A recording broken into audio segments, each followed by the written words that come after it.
Hello everybody, I'm George from Ireland.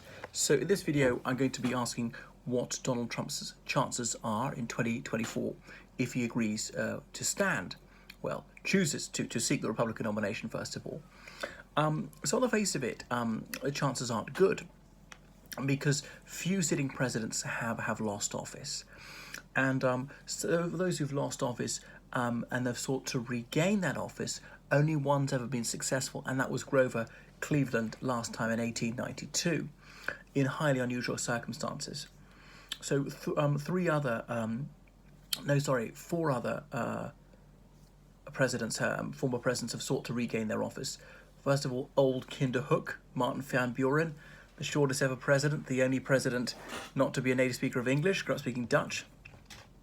Millard Fillmore, Ulysses Simpson Grant, I know that wasn't really his name, and Teddy Roosevelt.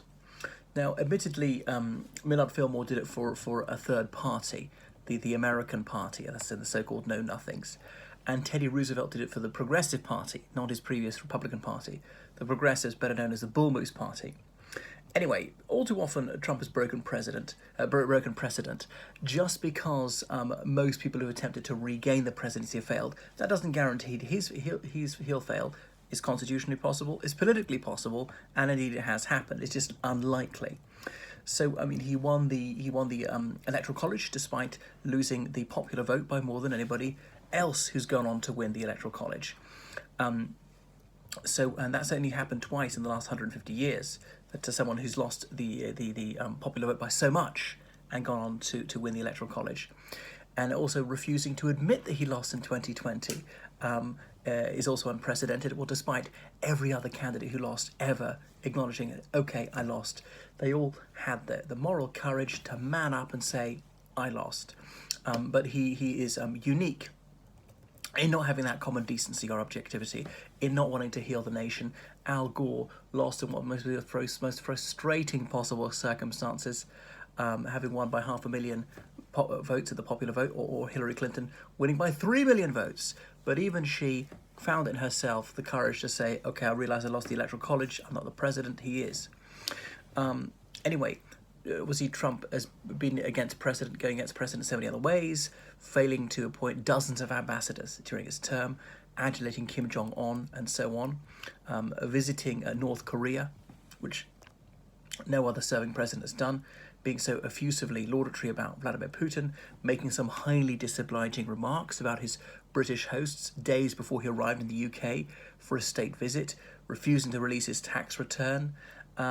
He's broken precedents oftener than any other president, but so he could break it in what would be a more positive way for him in regaining office. So what can be said in favour of Trump's administration? Well, he avoided starting a new war. He wound down the Afghan conflict. That's because 14 months ago, Mike Pompeo met the Taliban and they signed a deal. All it said was that the Taliban would refrain from attacks on NATO forces until such time as NATO departed the country. And the Taliban were largely as good as their word, which is why the casualty figures were so low for a time. But that also suited the Taliban to just bide their time, conserve their strength, and then they could savage the Afghan army as NATO was on its way out the door, which isn't happening right now. And Trump could say, you see, we've won. Well, I mean, okay, the very few Americans were killed for the last 14 months. But anyway, I don't want to get too sidetracked into whether it was the right thing to do or the wrong thing to do. But that was possibly, some people would see that as a gain. But if that was the right thing to do, then you've got to say Biden is right to withdraw. What else might have been positive? I mean, he tried the sunshine policy with North Korea, and now it didn't lead to anything, but as confrontation wasn't working, perhaps it was worth a shot. It could show the world how reasonable the United States is, that they're willing to conciliate even North Korea. And if the North Koreans rebuff them, well, North Korea is in the wrong on that one. So Trump showed that he would be willing to stand up to China on trade by terminating the Trans-Pacific Partnership. That benefited a few companies, even though it damaged the economy as a whole. Donald John, he was tough on Iran, despite the Iranians honouring all their promises, as Trump himself twice certified. But anyway, if you're anti-Iranian, that's good news. It pleased Zionists, that and other issues, pleased them so much that they named a town in his honour, which they've not done for any other foreign president. Donald J. Trump made energy a bit cheaper in the United States. by his anti-environmental policies. He had tax cuts for billionaires. If you're one of those, he's good for you. The stock market was an all-time high, and all right, the stock market rises almost every single year, so that in itself is normal. But this is higher than you would expect. This really is exceptional. So on leaving office, his approval rating was a mere 34%, and that's one of the lowest on record. He never cracked 46% approval rating, though bizarrely he won 47% of the vote in 2020. So he won more of the vote, second time they did the first time, a higher percentage, but also a higher number. That's partially contingent upon the minor parties having a very poor showing in 2020, as opposed to a bumper year for the minor parties in 2016. So Donald J. Trump, he dominates the Republican Party like no past president has done. They hang on his lips. That's partly because he seeks to be the hegemon of Republican politics. Some other previous Republican presidents, when they stood down from the presidency, they kept largely stum and above the fray. They'd had enough of the down and dirty of politics. So Trump retains the ability to galvanize tens of millions, though I suspect not quite as effective as he could before. People are always less electric after they leave office. So even Fox News is no longer so complaisant. And Donald J. Trump has said he's no longer so enamoured of this channel, which was once his spiritual home. And Twitter, Facebook, YouTube and other social media networks, they've banned Trump for the foreseeable future, in some cases permanently. So to deny this oxygen of publicity, it's hard for him to generate as much media attention as before, or to really to ramp up tensions, to stoke emotions as he could before. And his style is highly emotive, it's certainly not rational.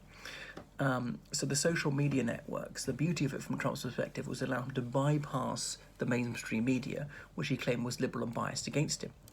But I mean, as journalists are mostly intelligent people, it's not surprising they would tend to be a bit anti-Trump. They could still be objective in their presentation of him, because you can see the more educated you are, the more hostile to Trump you're likely to be.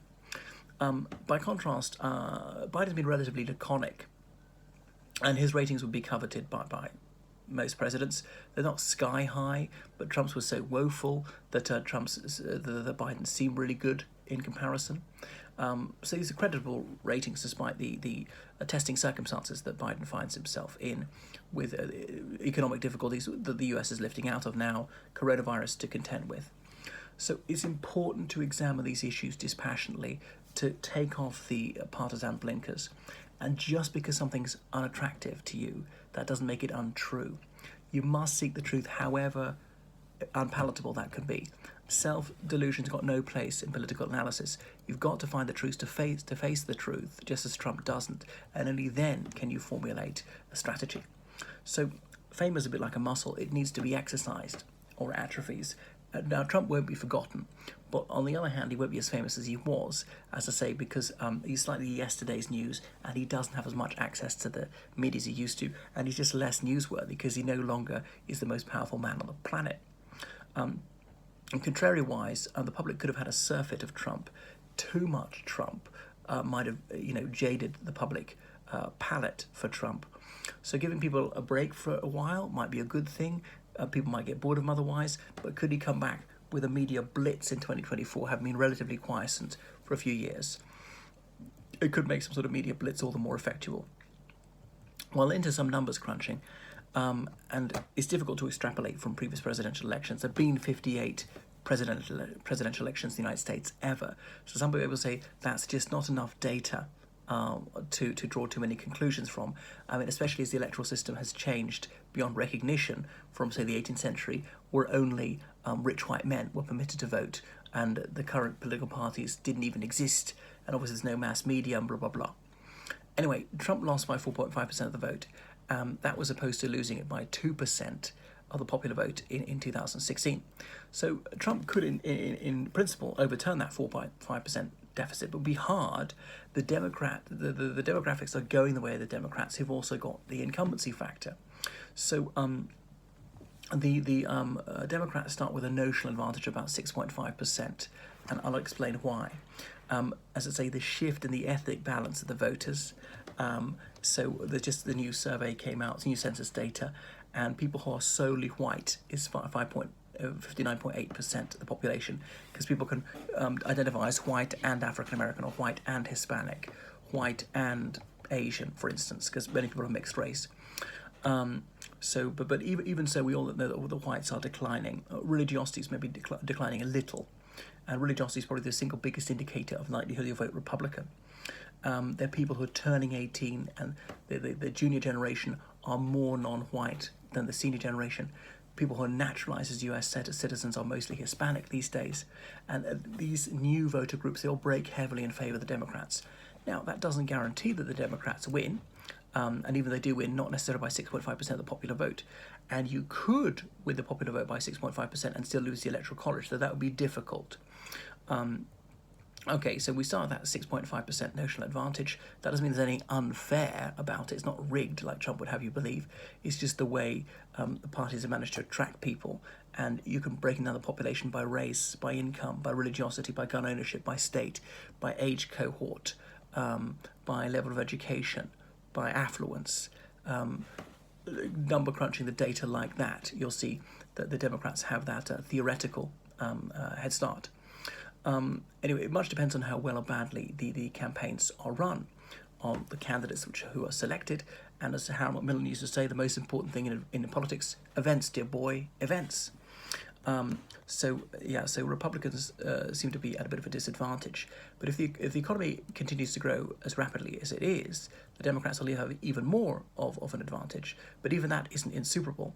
A blinder of a campaign by the Republicans with the right candidate at the helm, as against a leaden-footed campaign by an uninspiring Democrat candidate, would mean that the Grand Old Party could win the popular vote as well as the Electoral College. So the Democrats have won the popular vote 7 times out of the last 8, or 4 consecutive times up until now. The last time that the Republicans won the popular vote was in 2004, the exceptional circumstances of George Bush being a sitting president, commanding the US military during a then popular war, and the economy growing. But it's highly improbable that Republicans will have such circumstances pertain for them for the foreseeable future. Anyway, so yeah, the Republicans done badly, but that by no means assures that they'll do badly again next time. But ceteris paribus, it's likely that the Democrats are going to win for some of the reasons I've just adumbrated. I know that the popular vote is not the Electoral College. In 2000 as well as 2016, this was proved yet again. However, the chance of losing the popular vote whilst winning the Electoral College is slender, to say the least, even though 2 black swan events have occurred twice in a relatively short space of time. It was by sheer fluke that Donald J. won, because of the sort of Republican coalition. It's optimized for the sake of the Electoral College. They're very lucky. Whereas the Democrats, their vote is inefficiently distributed. It doesn't maximize those votes into electoral votes. Donald J. Trump won by those 80,000 votes in the 3 key swing states. Had those 80,000 votes came in another state, it would have made no difference. If it was safe red or safe blue state, it would have made no difference. It's not just getting the votes that counts, it's getting them in the right places. So which sitting presidents have failed to win re-election in recent decades? Obviously, George H.W. Bush, Jimmy Carter, Gerald Ford, Herbert Hoover. Well, that's going back almost 100 years. But all of those faced economic difficulties. And Gerald Ford, of course, he had never been elected president or vice president, but even by the Electoral College, it was the Senate had to elect him. Sorry, it was the House of Representatives had to elect him, because obviously Spiro Agnew had stood down, and then we know that Nixon resigned. So now perhaps we can read too much into some of these electoral results. Of maybe the margin of victory would tell you more. There are some, we say sitting presidents, when they seek election, they win 75% of the time. I mean, if you look over the whole of history, that's true. But that's because perhaps for those who think they're going to lose don't seek a second term. Lyndon Baines Johnson would be a case in point. So will Biden run? I mean, so much hangs on that. And so much is riding on whether Joseph Robinette Biden Jr. chooses to seek a second term. The 78-year-old might be too long in the tooth by next time. I know he's sprightly, but for a man of his years, he famously ran onto the stage of one of his electoral rallies, and my heart was in my mouth. I thought he was going to fall. However, a man of such advanced years could easily have a cardiac event or a diagnosis of an inoperable cancer. So he might not be alive in November 2024, but assuming he is alive and physically fit to stand, well, that's a big assumption. But if he's able to seek re-election, then his chances are strong, and I would wager he'd win. So far, there have been no disasters in his watch, and most people don't really care about Kabul. I know it's hit his ratings temporarily. They'll soon get over that. And again, I don't want to be sidetracked into the Afghan issue, but if the Afghan army wasn't willing to fight for their country, why should the Americans?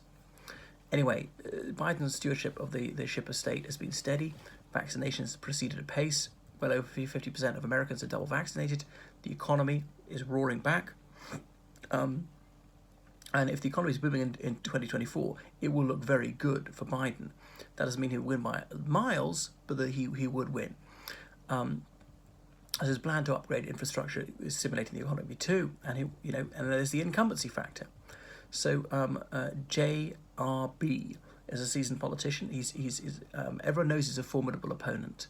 So he has half a century of political experience under his belt. He speaks with poise and sincerity. I know he's gaffe prone, and he's espoused policies which are now perceived as unjust or even disastrous, like mass incarceration. But despite these debilities, he's a strong candidate. Age and health could be his Achilles heel, but Trump is even worse on the health issue and almost equal on age. I mean, Biden can jog. Trump won't walk more than 100 meters. So Joe Biden's competent. He's experiencing mental declension, as is inevitable for a septuagenarian. His life has been touched by tragedy. His first wife died, 2 of his children died, and despite suffering these bitter blows, he has sunny personality. An American political scientist, this is about 20 years ago, they determined the most important characteristic for a presidential candidate is affability. And the man from Scranton, Pennsylvania, has this in spades. He's an apolitical appeal. This former Delaware congressman, he comes across as normal, decent, perhaps uninspiring and unremarkable, but he's the grandfather next door. So Biden is reassuring, he's genial, he's almost bland. I mean, his orations are delivered with aplomb, and they're full of blandishments, a few woolly generalities. They're a bit trite, but he comes across as the voice of reason. And it's hard for all but the most irascible and foam-flecked Republican to work up a hatred as someone as unthreatening as Amtrak Joe. By contrast, Trump is snarling, vicious, nasty, vulgar. It's certainly high octane, which is why lazy and sleepy are his favourite insults. He sees hyperaggression, hyperbole, and vulgarity as toughness. His admirers praise him to the moon, but I don't think anyone's called him affable. Another key factor here is Kamala Harris. So what if Biden dies or indeed retires in 2024? In that case, it's a rating certainty that the Democrats would nominate Kamala Harris as their candidate. They'd be foolish not to. So she's the first Asian American vice president, the first African American VP, the first woman to be VP, and she could easily be the first woman to be president of the United States. So she's been at first a lot of times. I don't warm to her, but I do respect her accomplishments, and I recognise that she's competent and she's got it together. She would have name recognition, which counts for a lot. That helped Trump. But she has several vulnerabilities, and Republicans failed to exploit these last time, having smoked cannabis whilst prosecuting people for it, or she was disobliging about the Jamaican side of her family, and the GOP didn't attack her about this last time, but it'd be unlikely to work next time because it'll be such old news. So when a serving vice president seeks the presidency, he doesn't always win. So Al Gore was denied by those few hundred hanging chads in Dade County. There are other examples, that Nixon failing to win in 1960 or Hubert Humphrey failing to win in 1968. But they lost by the narrowest of margins. So perhaps we can't read too much significance into these losses by wafer-thin numbers. What else was I going to say? I mean, Nixon's case, people say, oh, that's because Kennedy voted the dead, which is why VP Nixon didn't win. So George H.W. Bush in 1988, he was a sitting vice president who managed it. So the record of sitting vice presidents winning recently is poor. And now 15 former vice presidents have become president. And that's sometimes been when the serving president died in office, or the one resignation when Richard Milhous Nixon resigned. So a smarter strategy for the Democrats might be for Joe Biden to resign after the midterms, don't queer the pitch for the midterms, and then Kamala Harris be president, and she'd run for president as president already, and that boosts her chances. But would that seem like a stitch up? On the other hand, if she does that, Congress would have to elect the vice president. So the Democrats would want to be sure that they've got the majority there, because they don't want the Republicans to foist someone on her who is a Republican, someone she can't work with. So Kamala Harris, she's fairly likable. She comes across as perhaps stuck up and stilted. She's serious-minded, well-dressed, feminine, authoritative. Ms. Harris will be old enough, not too old. She seems to be in excellent physical and mental condition. She should be sure not to come across as too professorial. Remember Professor Bill Clinton and Professor Barack Obama, who never used that appellation when they stood for this office. Because it will not be appealing to people if they come across as over-intellectual. And that was damaging to John Kerry, or indeed Mitt Romney. Didn't want people to know he could speak French because that would count against him, almost as though ignorance is better than knowledge. And speaking a foreign language is almost treason. So it would go down very badly with those who are insecure about their own academic prowess if presidential candidates are brainiacs. So Ms. Harris would have had the best possible preparation for presidency, even if she's just VP by the time the election comes around. So Biden might ease her into the role, even if he's still formally president, delegate to her more and more. She might carry out more and more of his duties on his behalf, particularly if as commander-in-chief he's in failing health. Anyway, so what was I going to say? So being the first woman from her party to stand for president didn't confer that much of a big advantage on Hillary Clinton. Anyway, but some women who don't always vote Democrat might vote for Kamala Harris simply because they want to see a woman as president, and that helped Hillary a little bit, obviously not enough. Same thing happened at the Republic of Ireland in 1990 when we had our first woman elected as president. So more African Americans would vote than usual for Kamala Harris, and turnout amongst African Americans is sometimes poor, and that's what propelled Obama into the White House twice. And lower African American turnout was one of the things that sunk Hillary Clinton. Asian Americans would vote in increased numbers for Kamala Harris because they would probably like to see an Asian American president. There are some people who dislike Kamala Harris, but the Democrats studied the negatives associated with her carefully in 2020, and they correctly concluded that she repels fewer than she attracts. Okay, later on I think I'll get on to demographics. Bye.